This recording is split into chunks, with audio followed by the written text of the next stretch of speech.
Bonjour à tous, je suis Gilles Mention, je venais vous saluer aujourd'hui. J'ai pensé faire cette vidéo pour tirer quelques cartes. Je vais utiliser le Dakini pour changer un peu. Je disais dans ma vidéo, pour rebondir un petit peu sur ce que je disais hier, c'est par rapport aux choix. Les choix c'est les décisions qui sont importantes, les décisions qu'on prend et sur lesquelles on se tient. Mais sinon, les choix ne sont pas vraiment importants, mais ils sont importants quand même parce qu'ils définissent qui nous sommes. Si on n'aime pas les bananes, et on ne va pas se forcer à faire croire qu'on mange, qu'on aime les bananes, si on aime les pommes, on préfère les pommes. Faut arriver à reconnaître tous ces quarks qui font notre côté unique aussi. Donc il faut pas, je voulais juste faire cette petite note sur la notion de choix. Euh, alors bon, on va tirer quelques cartes, on va tirer 10 cartes avec le Dakini, c'est des cartes assez mystiques pour voir un petit peu notre situation. Wow. On va tirer 10 cartes. La situation, c'est la vie éternelle. C'est la vie éternelle, c'est la situation, c'est le sphinx, c'est la connaissance du cercle et de la croix étant la matière, le cercle étant connecté, ce cercle est connecté à la matière, l'esprit qui est connecté à la matière.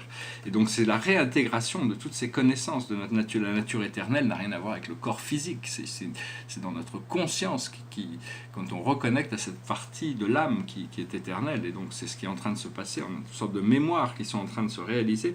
Ce qui vient pour entourer la situation, c'est le château dans les nuages. Alors, le château dans les nuages, c'est le pouvoir de l'imagination, de l'imaginaire. C'est de ça que le futur est fait. Le futur est fait de l'imaginaire. Il faut pouvoir l'imaginer, avant de pouvoir le créer.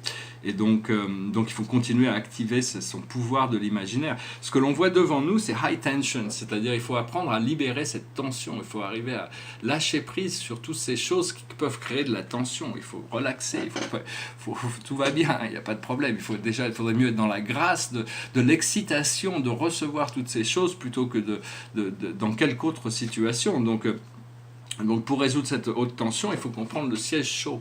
C'est le siège de l'empereur, c'est être assis dans son siège de pouvoir. À l'intérieur de soi, on a un siège de pouvoir, cette présence je suis qui est un siège de pouvoir. Et donc on doit s'aligner avec cette présence et avec cette souveraineté à l'intérieur. Et donc être responsable, mais savoir que bon, les responsabilités, ça fait partie de la vie. Donc il faut assumer ses responsabilités. Il faut être le plus... mais bon, il faut apprendre à se relaxer aussi, surtout. Il ne faut pas cultiver la tension. Alors dans le subconscient, on a cette puissante carte de Hermès, Mercury. Et Hermès, Mercury, c'est le maître de sagesse. Autant dans le monde...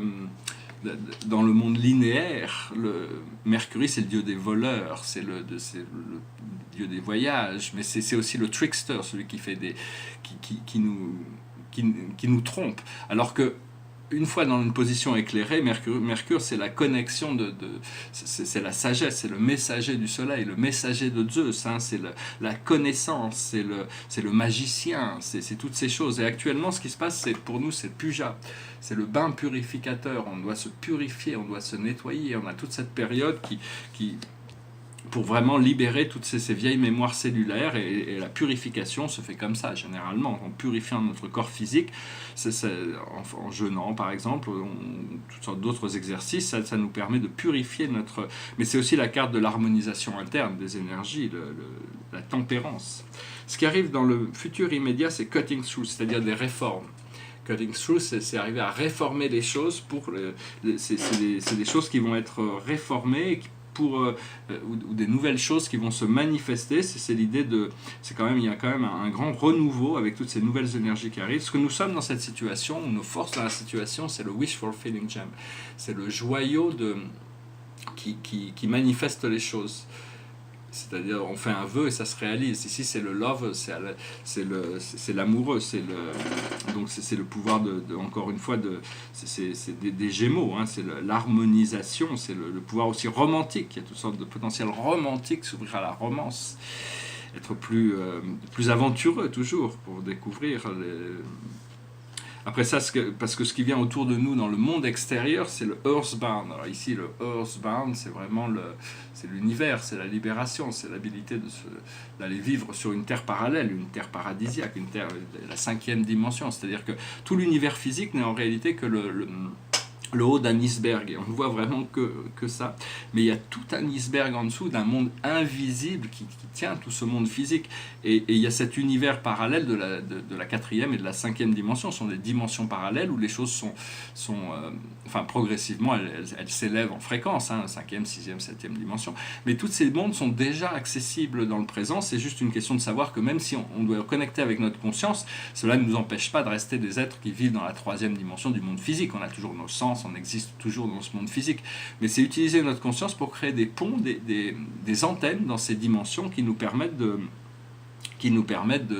pouvoir sentir les choses, bien connecter, de pouvoir profiter plus de la vie.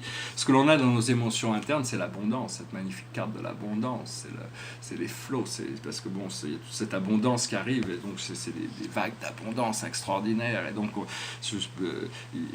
ça dépasse un petit peu ce que je peux... Enfin, je veux dire, c'est vraiment...